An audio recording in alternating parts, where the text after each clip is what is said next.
Hello, we are UK Barn Finds, and this is not our 1972 Humber Sceptre MK3. In fact, this car belongs to Karl. Karl and I bumped into each other at a local car show, got chatting. Actually, he was impressed with our car at the time, the Datsun Cherry, but don't tell anyone that. And we mentioned that we'd like to do a feature on this car. How long have you had this car?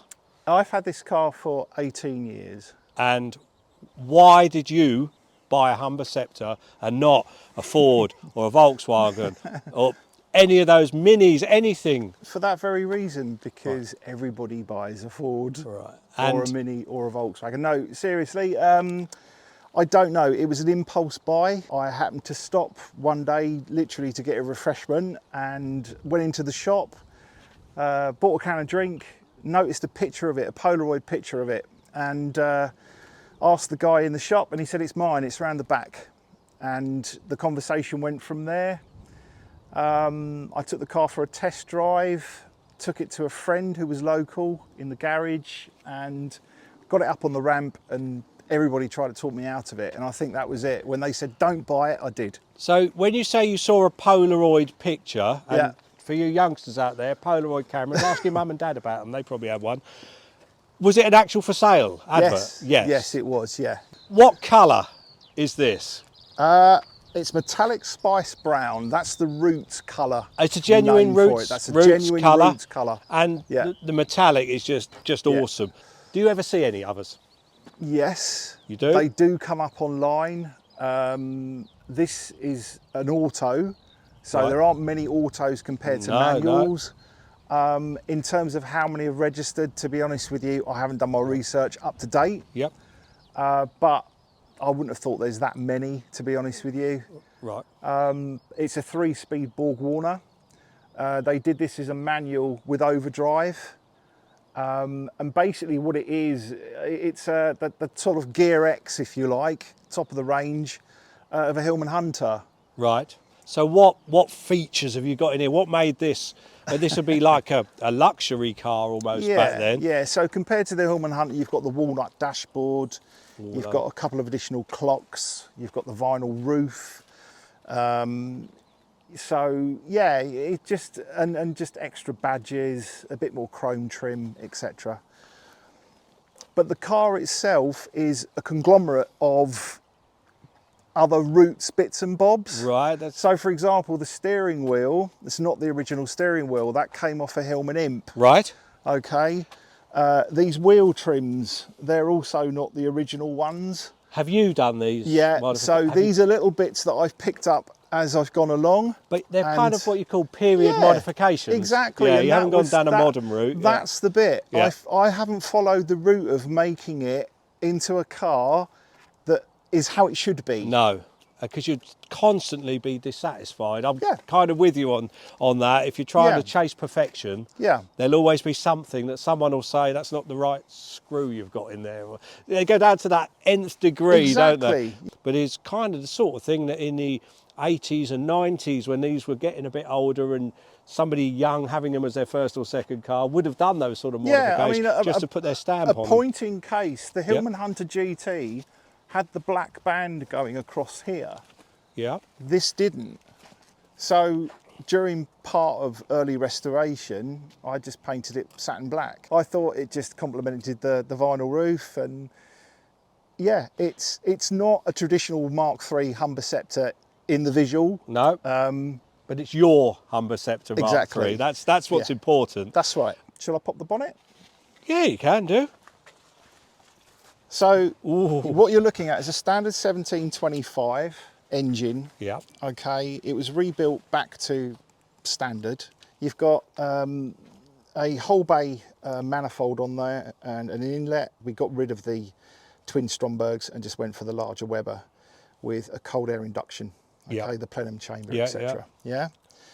However, what was quite amusing, Tom rang me and said we can't close the bonnet. Oh no. Okay, so if you look at it from the top of the wing, the plenum chamber is coming up higher than the wing top. Oh yeah. So effectively we can close the bonnet.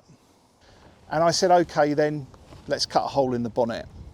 But what can I find? Yeah, I didn't want to go down that kind of fiberglass or plastic route. No. So I started having a look around online, and that is basically a Land Rover. You would have found that on the top of a Land Rover wing top. Right. Yeah, I recognise. Now you've said that.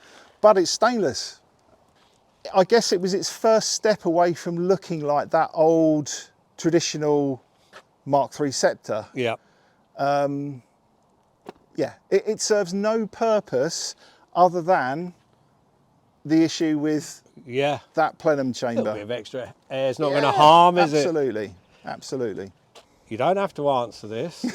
Okay. How much did it cost you? £700. And this was 18 years ago? 2005. Yeah. And I take it was in this sort of condition?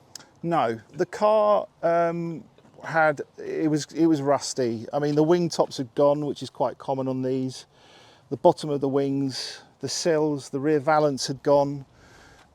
It was in a fairly sorry state. It was on the road. The gentleman that I bought it from, it was his winter car. Yeah.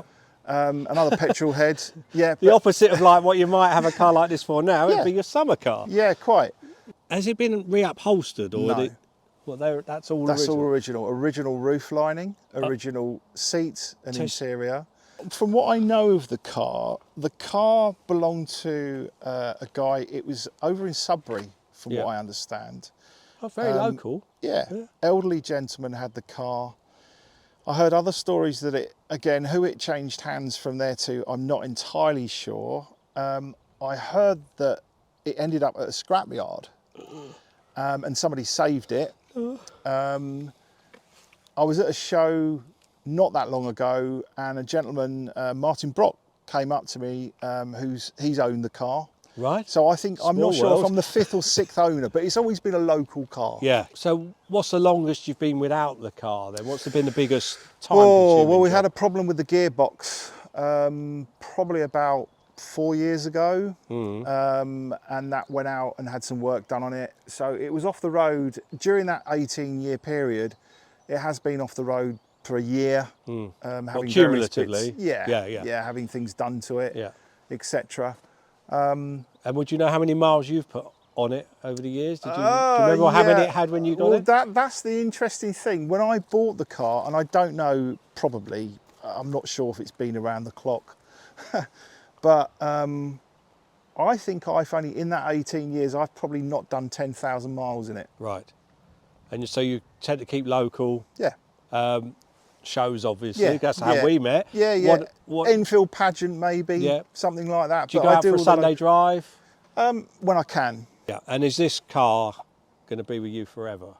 I think now. There have been times where I thought the Humber's going to go, I just don't use it, and it's one of those situations, you get in it, I take it for another drive, and I just can't let go of it. What I think we ought to do now is see what this car's like on the road. Okay.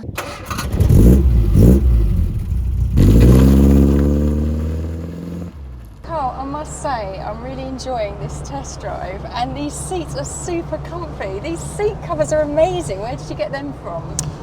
Well-known auction website. Purchased them probably about 5 years ago. Oh, okay. And I was looking for something period. Had to be furry. And course. I found a guy up north that I thought had only got one set. Right. Turned out he'd got 6, so I bought all of them. Oh. All in various colours, and what I do, I sort of change them around every now and again, just so they don't get too warm. Can you try and explain to me what it's like driving this car? You've got old cars, Claire. Yep. I don't know if you feel the same, that when you go out, you're always so relieved when you get to your destination. Yeah. And you don't go anywhere without your RAC card. Yeah, definitely. So, yeah, I think I try not to think about that. I just enjoy the car for what it is. It's so easy to try and get caught up with the speed that everybody else is going at. So does this keep up well enough? I mean, it seems to be with modern traffic. Yeah, it will sit quite comfortably at, 60, 70. I've never driven a car with an older car with an automatic gearbox. What's that like? It's great. I mean, just put it in drive, and the same as I suppose, a modern car. The only difference is that in a modern car, you don't feel the gear change. You're doing this, you feel the thrust a little bit more. Yeah. You just get in and away you go. Have you ever worked out what the fuel economy is like on this? No, it's terrible. In fact, I've been, do you know what? Since I've owned this car, it's needed a new sender unit, and I've never got around to doing it because the fuel light comes on at just under half a tank. Right. So, yeah, but it's not good, and I don't think about that. No. Do you get many people come up to you that perhaps had a friend or a relative that owned one? Yes, yeah, that happens quite often. And if I'm at a show or if I'm out at a supermarket or something and somebody walks up and I see them smiling at it, it's a lovely, it gives you a nice feeling, it gives me a warm feeling, because I know that they're, you know, probably having that sort of nostalgic experience associated with the car. Yeah. Hey. So in terms of features in the car, no creature comforts, no really. Creature no comforts air at all. conditioning. Does the heater work? No, that's never worked. My temperature gauge is not working at the moment. It needs a new thermostat. Right. But we've got an oil pressure gauge. We've got an amp meter. So we've got a rev counter, which you would get in this car because it was the top of the range at the time. Steering wheel is not original. It's one of those real, you know, coat hanger wheels that came off a Hillman Imp. I love it though. For me, it just fits in beautifully with the interior. Yeah, well, I bought it and it was black, and I just basically got an aerosol can and colour coded it to the same as the car. Yeah. And does the stereo work? Yes, but the speaker is missing. Oh right, okay. When I drive this, I just like to listen to the engine. Yeah, I love it. I'd love this. I'll probably be looking at Humber Sceptres now because they're just absolutely stunning. Well, the competitor back in the day was the Cortina 1600E. Right. But it had the edge because it probably had more sales compared to this back in the 70s. But yeah, I mean, it takes a while to get there, but it will keep up, as we say, with modern traffic. So. Yeah, it's a very comfortable and pleasant place to be, you know. Yeah.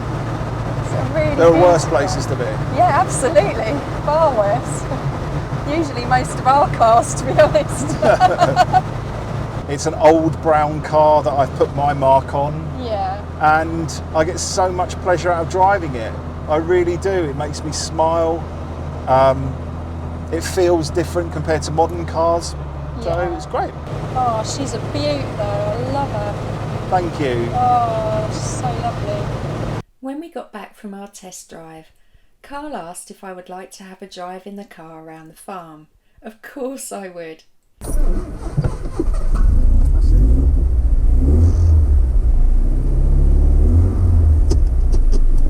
As you can see, I don't think I ever stopped smiling the whole time I was driving that car. Well, Karl, I have to say, I'm still buzzing from that test drive. I really love this car, but a huge thanks to you for spending the time coming up here, showing us the car, letting me have a little drive in it, You're very and welcome. going out for a test drive. It's been amazing.